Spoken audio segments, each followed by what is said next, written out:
Classroom में आपका स्वागत है। हम अपनी इस करंट अफेयर्स की सीरीज में आगे बढ़ेंगे और 28 सितंबर से 3 अक्टूबर के बीच करंट अफेयर्स के बारे में आज चर्चा करेंगे। तो सबसे पहले राज्य स्तर के करंट अफेयर्स। Chancellor award.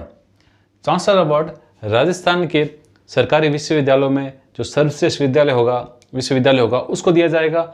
और ये अपने तरह की पहली मुहिम है जो राजस्थान में शुरू की गई है, और ये राजस्थान में शुरू की है हमारे राज्य के राज्यपाल कलराज मिश्र के द्वारा। सरकारी विश्वविद्यालयों में जो सर्वश्रेष्ठ विश्वविद्यालय होगा उसको ये अवार्ड दिया जाएगा, चांसलर अवार्ड।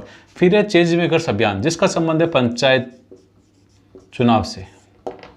राजनीति के शुद्धिकरण की मुहिम है चेंज मेकर्स अभियान, जो कि लोकसभा, विधानसभा और नगर निकाय चुनाव के बाद अब शुरू की गई है पंचायत स्तर पर राजनीति के शुद्धिकरण की मुहिम। फिर आता है राष्ट्रीय स्तर के, अगर करंट अफेयर्स को देखें, कैटफिश प्रजाति अभी चर्चा में रही है, जो कि मुख्य रूप से अमेरिका की अमेजन नदी में पाई जाती है और ये पारिस्थितिकी तंत्र के लिए नुकसानदायक होती है। ये पर्यावरण को नुकसान पहुंचाती है। हमारे देश के लिए महत्वपूर्ण क्यों है? क्योंकि काशी की गंगा नदी में ये भी पाई गई है और वैज्ञानिक को आश्चर्य है कि वहाँ की जो कैटफिश प्रजाति है वह हमारे देश में कैसे मिली है। और दूसरी बात यह कि चिंता का विषय है, क्योंकि पर्यावरण को नुकसान पहुंचाती है कैटफिश प्रजाति अमेजन, जो कि मिली है गंगा नदी में। फिर रामवती सुतार का भी नाम चर्चा में रहा है, बहुत महत्वपूर्ण है। रामवती सुतार वही व्यक्ति है जिन्होंने स्टैच्यू ऑफ यूनिटी का निर्माण किया या उसके मूर्तिकार है रामवती सुतार। और अभी चर्चा में क्यों है? क्योंकि अब ये अटल बिहारी वाजपेयी की मूर्ति बनाएंगे हिमाचल प्रदेश में। Ramwati Sutar statue of unity और अटल बिहारी वाजपेयी दोनों से संबंध रखते हैं, ध्यान रहे। फिर झारखंड का साहिबगंज जिला अभी चर्चा में रहा। क्यों चर्चा में रहा?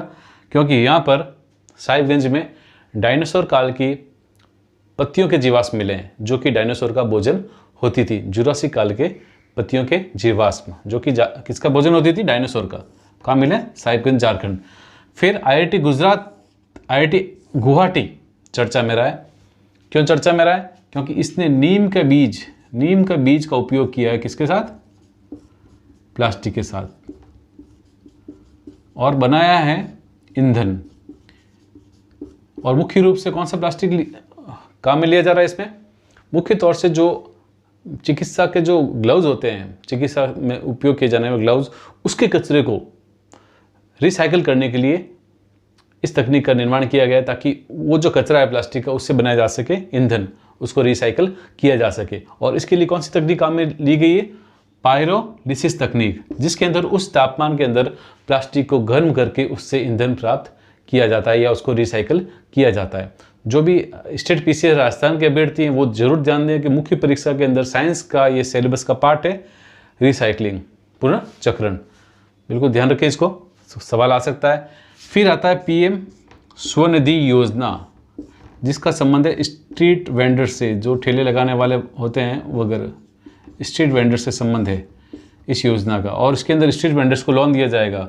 और ये योजना है 5000 करोड़ की, पूरी योजना 5000 करोड़ की PM स्वनिधि योजना, जो कि मुख्य रूप से जो आत्मनिर्भर भारत अभियान है उसका भाग ही है स्वनिधि योजना, प्रधानमंत्री स्वनिधि योजना। फिर आता है बोइंग 777, जो कि सेवा देगा हमारे देश के प्रधानमंत्री, राष्ट्रपति और उपराष्ट्रपति को।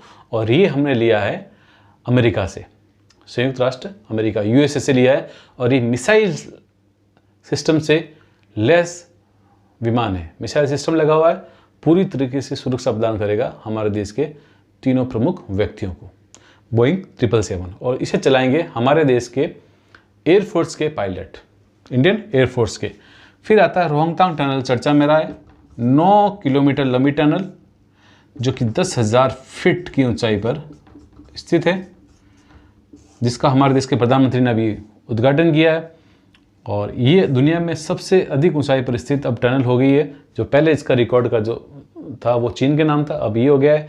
और इससे मनाली और लेह के बीच में 46 किलोमीटर की दूरी कम होगी। 9 किलोमीटर रोहतांग टनल। फिर अंतर्राष्ट्रीय अगर समसामयिक को देखें तो अलेक्जेंडर क्रू का नाम अभी चर्चा में रहा, जो कि नए प्रधानमंत्री हैं बेल्जियम के। उसके बाद हेलन रेडी नामक महिला का नाम चर्चा में रहा, जिनकी मृत्यु हो गई है। ये मुख्य रूप से ऑस्ट्रेलिया की हैं और इन्होंने एक नारीवादी गीत आई एम वुमेन गाया, जो इसके लिए बहुत इन्होंने प्रसिद्धि प्राप्त की और चर्चा में रही। हेलन रेडी ऑस्ट्रेलिया की गायिका। फिर बहुत ही महत्वपूर्ण स्थान का नाम आता है नागोर्नो कराबाख, जो अभी चर्चा में रहा है। क्यों चर्चा में रहा है? क्योंकि इसके कारण अभी शुरू हो गई है लड़ाई, युद्ध शुरू हो गया है आर्मेनिया और अजरबैजान, जो कि दोनों ही पूर्व सोवियत संघ के देश हैं। और CSTO नामक संधि इन्होंने कर रखी थी रशिया के साथ में। अगर दोनों देशों में किसी देश पर अगर कोई तीसरा देश आक्रमण करता है तो रूस उनकी मदद करेगा, लेकिन जब ये दोनों देश झगड़ गए तो रूस ने बीच में आने से मना कर दिया है। और अगर देखें, हालांकि उसने कहा था कि लड़ाई शांत करें और लड़ाई बंद करें और शांति कायम करें, लेकिन बात नहीं मानी गई। अभी दोनों देश लड़ रहे हैं। आर्मेनिया मुख्य रूप से एक ईसाई बहुल देश है और अजरबैजान एक मुस्लिम देश है, और इसकी मदद के लिए भी टर्की और पाकिस्तान, अजरबैजान की मदद के लिए टर्की और पाकिस्तान आगे हैं आगे। वहीं दूसरी ओर आर्मेनिया की मदद के लिए ग्रीस और फ्रांस ने अभी आवाज़ उठाई है। देखते हैं आगे क्या होता है। तब तक के लिए ध्यान रखें, आर्मेनिया, अजरबैजान और इस स्थान के लिए इनमें विवाद चल रहा था।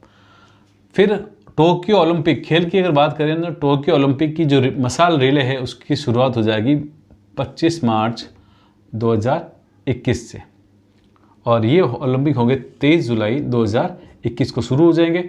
और फुकुशिमा प्रायद्वीप से ये रिले शुरू होगी, जो कि सभी 47 प्रांतों से, जापान के सभी 47 प्रांतों से होकर गुजरेगी। ये ओलंपिक पहले 2020 में होने वाले थे, लेकिन कोरोना के कारण कैंसिल हो गए। अब अगले साल जुलाई 2021 में ही होंगे।